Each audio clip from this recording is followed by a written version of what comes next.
അപ്പൊ എന്തായാലും ഇപ്പൊ നമുക്ക് ശരിക്കും അറിയാം, ഇപ്പൊ അമ്മ വേഷം ചെയ്യാൻ പല നടിമാരും ഒന്നും ഇല്ല. അപ്പൊ എന്തായാലും അവർക്കൊക്കെ ഒരു പകരക്കാരി ആവും എന്നുള്ള ഇത് ഇവിടെ അമ്മ വേഷം ചെയ്യാൻ ഇനി ഒരാള് ആവശ്യം ഇവിടെ ഉണ്ട് അല്ലെ?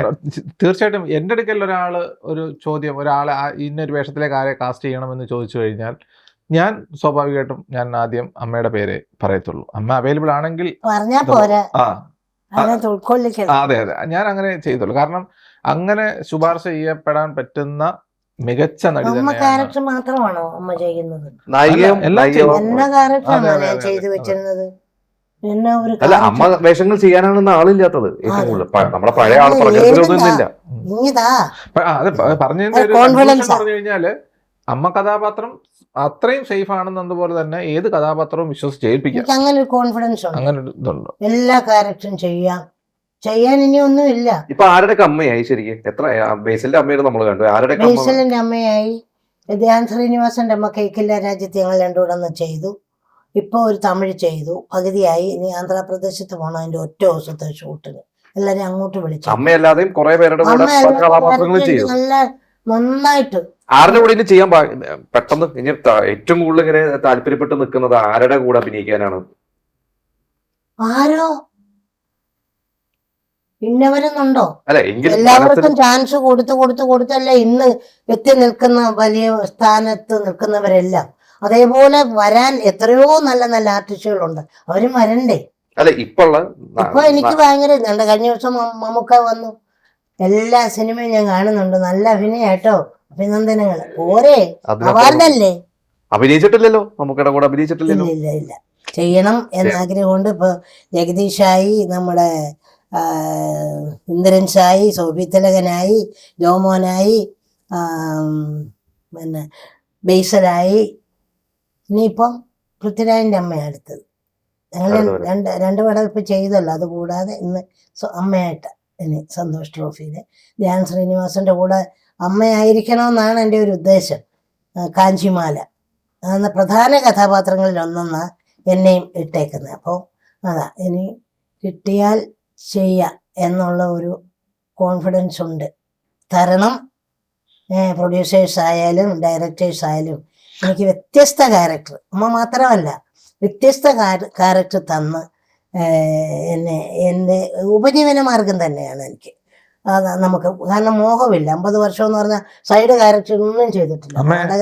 ഈ ഇത്രയും പേരുടെ അമ്മമാരായിട്ട് പറഞ്ഞു 40കളിലെ പ്രണയത്തില് ഇത് കമലയുടെ അമ്മയായിട്ട് വന്നപ്പോൾ ഉള്ള അമ്മയുടെ എക്സ്പീരിയൻസ്? തീർച്ചയായിട്ടും അമ്മയെ ശുശ്രൂഷിക്കുകയും കാര്യങ്ങളും.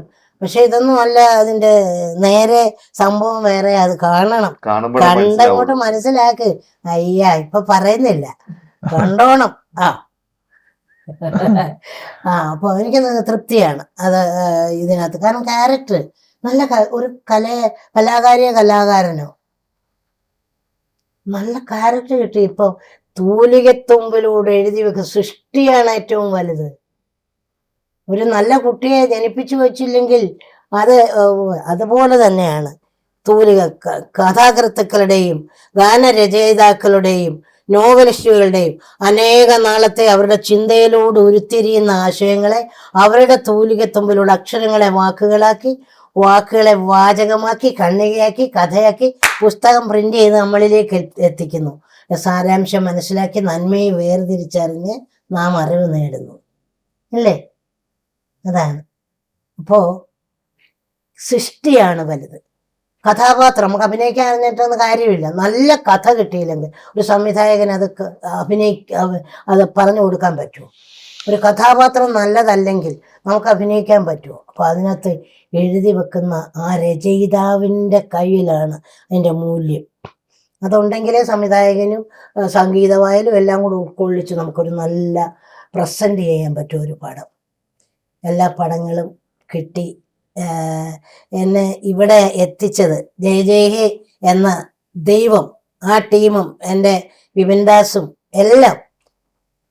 ഞാൻ 5 വർഷം അനാഥയായ എന്നെ ഇവിടം വരെ എത്തിച്ചത് ജയഹേ എന്ന് എനിക്ക് കോൺഫിഡൻസ് ഉണ്ടാക്കി.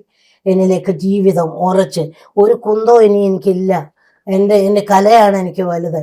അത് തന്നെന്നെ സഹായിച്ച ആ ടീം എന്നും നന്ദിയോടെ. അത് നമ്മൾ നാടകം കളിക്കുമ്പോഴും 1 വർഷത്തെ അന്നമാണ്. ആ നാടക മുതലാളിമാര് പ്രൊപ്പറേറ്റേഴ്സ് എല്ലാം അച്ഛനും അമ്മയും അവരും എനിക്കൊന്നാണ്. നന്ദിയോടെ അവരെ ഞാൻ സ്മരിക്കുന്നു. എൻ്റെ നെഞ്ചോട് ചേർത്ത എൻ്റെ നാടകം, അതാണ് നമ്മുടെ പ്രൊനൗൺസിയേഷനൊക്കെ, ഡയലോഗിൻ്റെ ഈ മോഡുലേഷൻ കിട്ടാനുള്ള എല്ലാം അതിൻ്റെ നാടകത്തിലൂടെ ചേട്ടനൊക്കെ എന്നാ ഓ ഇങ്ങനെയൊക്കെ കാണിക്കുന്ന ഒരു നാടകത്തിന് കിട്ടിയ എന്നെ നാടകത്തിലൂടെ നമുക്ക് വന്നവർക്ക് എന്തായാലും എല്ലാവർക്കും പറ്റത്തില്ല. നാടകവും സിനിമയും തമ്മിലുള്ള അന്തരം അറിയാവുന്നവർക്കേ പറ്റൂ. അല്ലാത്തവരൊക്കെ ഔട്ടായിട്ട് വന്നിട്ട് പുറത്തുനിന്ന് പോയിട്ടുണ്ട്. അതാണ് സ്റ്റേജിൽ നിന്ന് മസിൽ പിടിച്ച് ഞാൻ അന്നും നമ്മുടെ ജീവിതത്തിൽ എന്താണ് എനിക്ക് തോന്നുന്നു അതിന് വിഷമമാകാൻ മാത്രം നീ എന്തെങ്കിലും പറഞ്ഞു കാണും, അല്ലാതെ വെറുതെ അങ്ങനെ ദേഷ്യപ്പെടുന്നവനൊന്നും അല്ല സാർ. ഞാൻ അങ്ങനെ പറഞ്ഞു. നാടകവും അങ്ങനെ ഒരു ക്യാരക്ടറിലേക്ക് വീണ് എൻ്റെ മനസ്സ് വീണ് അത് പ്രാപ്തമാക്കി പ്രസൻറ്റ് ചെയ്യും. അതുകൊണ്ടാണ് ഇപ്പോൾ സിനിമ ഞാൻ ഈസി ആയിട്ട് പറ്റുന്നത്. ക്യാരക്ടറിനനുസരിച്ചുള്ള നമ്മുടെ നടത്തം, ഈ മൂവിങ് ഒക്കെ ഉണ്ടല്ലോ ശരീരത്തിൻ്റെ. ഇപ്പോൾ നമ്മൾ സാധാരണ മീനേ അത് ലോകധർമ്മി, അതായത് നാട്യധർമ്മി ലോകധർമ്മി എന്ന് രണ്ടായിട്ട് തരംതിരിക്കാം. അതിലിപ്പോൾ പറഞ്ഞ എൻ്റെ ഫോർ എക്സാമ്പിൾ ലോകധർമ്മിയാണ് ജയജയഹേന്, നാണമില്ലേടാ നിനക്ക്. അതുപോലെ ഒരു ജഡ്ജിയാണെങ്കിൽ എങ്ങനെയാണോ ഈ നിൽക്കുന്ന ജോജി എബ്രഹാം പവർ ആവണം, അത് മെലോ ആവണം. ഇപ്പോഴത്തെ ജഡ്ജിക്കൊന്നും വേണ്ട, ഇപ്പോഴൊക്കെ നാച്ചുറലാണ്. ഞാൻ ചെയ്തതാ, പാപ്പച്ചനൊളിവിലാണ് ജഡ്ജി ചെയ്തതാ. എല്ലാ കഥ മിക്കവാറും വ്യത്യസ്ത ക്യാരക്ടറാണ് ഇപ്പോൾ ഞാൻ കാണാൻ കൊതിച്ചിരുന്ന് കണ്ടിട്ട് തിയേറ്ററിലിരുന്ന് നെഞ്ച് എനിക്ക് തോന്നുന്ന അറ്റാക്ക് അപ്പം വരുമെന്ന്. മരിച്ച ദുഃഖം മാറി വന്നവനെ എന്നെ അറുത്തെന്ന് പറഞ്ഞാൽ മുടി അറുത്തു, കഴുത്തറുത്തു, നാവ് അറുത്തു. ഇല്ലെങ്കിൽ ചെയ്യിക്കരുത്. ഞാൻ ജൂനിയറായിട്ട് പോയിട്ടില്ല, ഒറ്റ സിനിമയും ജൂനിയർ ചെയ്തിട്ട്, നാടകത്തിലും സെൻട്രൽ ക്യാരക്ടറാണ് ചെയ്തിട്ടുള്ളൂ. അതുകൊണ്ടേ ഈ ചെറിയ ചെറിയ കഥാപാത്രങ്ങളൊക്കെ കിട്ടുമ്പോൾ എനിക്ക് തൃപ്തമല്ല. ചിലതൊക്കെ ഞാൻ വേണ്ടാന്ന് വെക്കും.